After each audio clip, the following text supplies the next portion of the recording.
আসসালামু আলাইকুম রহমতুল্লাহ। আজকে আমরা একটি ফোল্ডিং ফোন নিয়ে রিভিউ করতে চলেছি। এটি একটি হুয়াওয়ে কোম্পানির P50 পকেট। সো এই ফোনটি ভাঁজ করে পকেটে রাখতে পারবেন। এই ফোনটির ডিজাইন এবং বিল কোয়ালিটি অনেক ভালো পেয়ে যাবেন। ফোনটি স্যামসাং গ্যালাক্সি জেড ফ্লিপের মতোই সেম করেছে।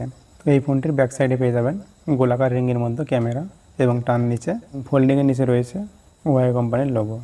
এই ফোনটি হাইটে আনফোল্ডে পেয়ে যাবেন 177 mm এবং ফোল্ডে পেয়ে যাবেন 87 mm এবং উইথে পেয়ে যাবেন 75 mm। এই ফোনটির থিকনেস পেয়ে যাবেন 7.2 mm আনফোল্ডে। এই ফোনটিতে দুটি স্ক্রিন পেয়ে যাবেন, মেন স্ক্রিন 6.9 ইঞ্চি এবং কভার স্ক্রিন 1.4 ইঞ্চি। মেন স্ক্রিনে পেয়ে যাবেন 1.7 বিলিয়ন কালার্স, কভার স্ক্রিনে পেয়ে যাবেন 16.7 মিলিয়ন কালার্স এবং স্ক্রিনটি কোয়ালিটি পেয়ে যাবেন ওলেড স্ক্রিন। রিফ্রেশ রেট এখানে পেয়ে যাবেন 120 হার্জ এবং 1440 হার্জের হাই ফ্রিকোয়েন্সি PWM ডিমিং পেয়ে যাবেন এবং টাচ স্যাম্পলিং রেট পেয়ে যাবেন 300 হার্জ এবং কভার স্ক্রিন পেয়ে যাবেন 8 ওলেড। এটির রিফ্রেশ রেট পেয়ে যাবেন 60 হার্জ। এখানে ডিসপ্লে রেজলিউশন পেয়ে যাবেন মেন স্ক্রিনের full HD plus 2790x1188 pixel. Cover screen পেয়ে যাবেন 340x340 পিক্সেল। পিপিআই ডেন্সিটি এখানে মেন স্ক্রিনে পেয়ে যাবেন 442 পিপিআই এবং কভার স্ক্রিনে পেয়ে যাবেন 328 পিপিআই। ডিসপ্লে নিয়ে কোনো শিকায়ত নেই। এই ফোনটিতে অনেক ভালো একটি ডিসপ্লে পেয়ে যাবেন। এই ফোনটিতে প্রসেসর পেয়ে যাবেন স্ন্যাপড্রাগনের 888 4G। এটা কি করলো, এত দামের ফোন 4G? এখন তো বর্তমান সময়ে 14,000 প্রাইসে পেয়ে যাচ্ছেন 5G। এটা অনেক খারাপ করেছে, আমার তো পছন্দ হলো না। আপনাদের যদি ভালো লাগে তো তাহলে কমেন্টে জানিয়ে দেবেন। এটির সিপিইউ কাজ করে 8টি করে। প্রথমে কোরটি পেয়ে যাবেন 2.84 GHz কোর্টেক্স X1 এবং তারপরে 3টি করে পেয়ে যাবেন 2.4 GHz কোর্টেক্স A78 এবং তারপরে 4টি করে পেয়ে যাবেন 1.8 GHz কোর্টেক্স A55। জিপিইউ পেয়ে যাবেন অ্যাডিনো 660। এখানে ভালো রকমভাবে গেমিং খেলতে পারবেন। এটি একটি ফ্ল্যাগশিপ ফোন, কিন্তু সবথেকে কমই লাগলো যেটা বর্তমান সময়ে প্রত্যেকটা ফোনেই 5G দেওয়া রয়েছে, কিন্তু এটাতে 4G। এখানে অপারেটিং সিস্টেম পেয়ে যাবেন EMI 12। এই ফোনটিতে র্যাম পেয়ে যাবেন 8GB, পেয়ে যাবেন 256GB। P50 পকেট প্রিমিয়াম এডিশনে পেয়ে যাবেন 12GB 512GB। তারপরে আমরা চলে আসবো রিয়েল ক্যামেরা। এখানে রিয়েল ক্যামেরা পেয়ে যাবেন 14 মেগাপিক্সেল 1.8 অ্যাপারচারের সঙ্গে এবং সেকেন্ড ক্যামেরা পেয়ে যাবেন 13 মেগাপিক্সেলের আল্ট্রা ওয়াইড অ্যাঙ্গেল লেন্স 2.2 অ্যাপারচারের সঙ্গে এবং থার্ড ক্যামেরা পেয়ে যাবেন 32 মেগাপিক্সেলের আল্ট্রা 1.8 অ্যাপারচারের সঙ্গে। এখানে ফিচার পেয়ে যাবেন OIS automatic focus. Image resolution এখানে পেয়ে যাবেন 7296x5472 পিক্সেল। ভিডিও রেজলিউশন এখানে পেয়ে যাবেন 3840x2160 পিক্সেল। সাপোর্ট পেয়ে যাবেন 1080p 960 fps ultra slow motion.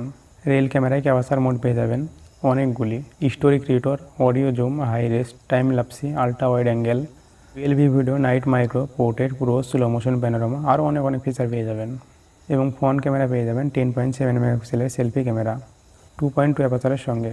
Video resolution এখানে পেয়ে যাবেন 3840x2160 pixel. Front camera feature পেয়ে যাবেন ক্যাপাসার মোড পেয়ে যাবেন slow motion, portrait, panorama, time lapse, moving picture, filter, sticker, mirror reflection, audio control, trimmer. এখানে ফ্রন্ট ক্যামেরায় একটু আপডেটের দরকার ছিল। ব্যাটারি এখানে পেয়ে যাবেন 4000 mAh। এখানে ফাস্ট চার্জিং পেয়ে যাবেন 40 ওয়াট। এই ফোনটির বক্সের মধ্যে পেয়ে যাবেন একটি phone, quick start guide, eject toll, warranty card.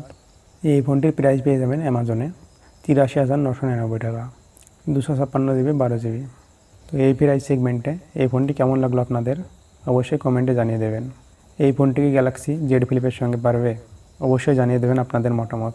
আজকের ভিডিও এই পর্যন্তই। ভালো থাকবেন, সুস্থ থাকবেন বন্ধুরা সবাই। Seen a lot of change, been through a lot of pain. Some things are not the same as they were a year ago, but all will be okay. I move on each and every day. The past is where it stays, way back a year ago. I've changed for the better this time. I thought I would never be fine. I strive just to say I'm alright, and for the first time in a long time I'm alright. I've seen a lot of change, been through a lot of pain. Some things are not the same as they were a year ago, but all will be okay. I move on each and every day. The past is where it stays, way back a year ago.